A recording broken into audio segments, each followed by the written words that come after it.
in my 5 minutes, I probably won't even need 5 minutes because I think weave some of this stuff into the debates. But in my 5 minutes, I will say a little bit about my stance, but also a little bit about my position and where I come from.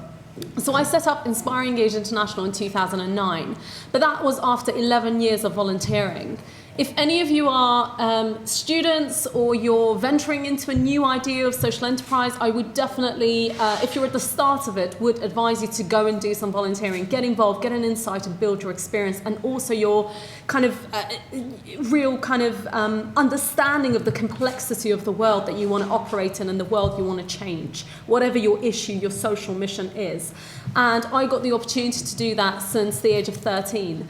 I was actually born in Iran and I'm still not a British national. I'm an immigrant in this country. I was a war refugee to Sweden. I grew up there and then moved here when I was 13 years old. I couldn't speak English properly and used to actually sit in the House of Parliament and discuss petition and frameworks and all of what became the UK Youth Parliament. UK Youth Parliament, which I was a trustee for, made history being the first female and the first ethnic minority to be trustee of that, was the reason why travel became free for 16 and under-year-olds in London, as well as sex and relationship education became compulsory in schools, and a lot of other issues that we campaigned and advocated with a bunch of really lovely people that we worked with. In 2009, I did a law degree. I'm a law graduate, but I decided if I had spent doing something for free for so many years with such a passion and had built up actually really good skills relating to engagement, in campaigning, in passion, and all of these things, and engaging people, that should be my career. And I'm a very accidental social entrepreneur, I would say. And what we do, InspirEngage International, is that with all the opportunities in the world, if you say young people can do this, young people can do that, or you sell a vision to them, they're still sitting there thinking, how? How do I do that? Where do I start? And I think that every journey isn't just about your destination. It's really about starting here. And when I say here, it's looking at yourself and looking at how you can change your skills and your mindset to then go and tackle whatever your social mission is. So what InspirEngage International does is we help you to do that. We have devised really innovative shock tactics skills boot camps that we've delivered in over 100 countries in the world that allow people to go on that journey to be very clear about what they then are going to do about their social mission. And we run 3 different programs. One of them is in 2013, we launched the first hands-on social enterprise program embedded into the curriculum. When we say embedded into the curriculum, we don't teach it and it's not a qualification.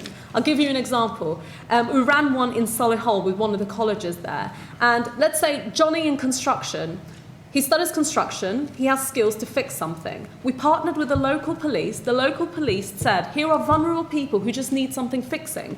Johnny goes and fixes it, uses his skills, and when he fixes something and uses his skills, it's assessed as part of the curriculum, but he makes a few quid off it and he makes a difference. And that's what we believe is the future of the education world. There certainly should be a thread in there that does that, so that people develop skills, make money, so we close the gap on unemployment, but they're making a difference. Why can't they make learning real? And that's one of the programs that we run. The second program that we run is Primary Revolution for the age group 4 to 11, and it's the same thing but in primary school. And I haven't got time to go into detail, but it's incredible, probably the most fun I've ever had. Where we probably have the highest social return is our program called Startup and Stilettos, The Future is Female. And that is where we work with vulnerable women who've been victims of lots of different things like domestic violence. We had women who were ex-offenders, running from lots of different issues, very, very complex personal issues. And people said, oh, you work with disadvantaged women. I was like, we were talking about this earlier, and I was like, no, actually, when it comes to social enterprise, they are advantaged in dealing with this issue. Don't tell me you can come up with a better program to help women from domestic violence if you've never even witnessed it or been through it yourself. And so when it comes to those social issues, they are advantaged. So what our program does is enable them to develop their confidence and skills and understanding about social enterprise and become economically active through social enterprise. And my mom said, well, Melody, why don't you continue focusing on young people, because then you can make a difference earlier on. And I said to her, Mom, every woman who comes on our program has 2-3 children. And what we're doing is supporting the women, the community, but also those children. And he has a huge social value. So that's what InspirEngage International does. I do a lot of public speaking. We do a lot of, last night did my London stop of our talk, How to Change the World. And so we share a lot of this kind of learning, particularly for young people, on how they could do that as well. My stance on this is really, really simple. If you're a genuine social entrepreneur, yes, everybody should become social entrepreneurs, absolutely. If you're not a genuine social entrepreneur, you're not doing it for your social mission, then don't be a social entrepreneur and don't change our sector into a greedy sector like the rest of the world used to be. And it's as simple as that. So if you're part of that, have that vision, you can really make a difference, then great. Please come and look at social enterprise as a great model for creating change. If you don't do that and you want to change this, and we have an influx of people who think social enterprise is super sexy, I'm going to jump on the bandwagon and do it, then please don't come and do that and ruin something great that we're helping to build.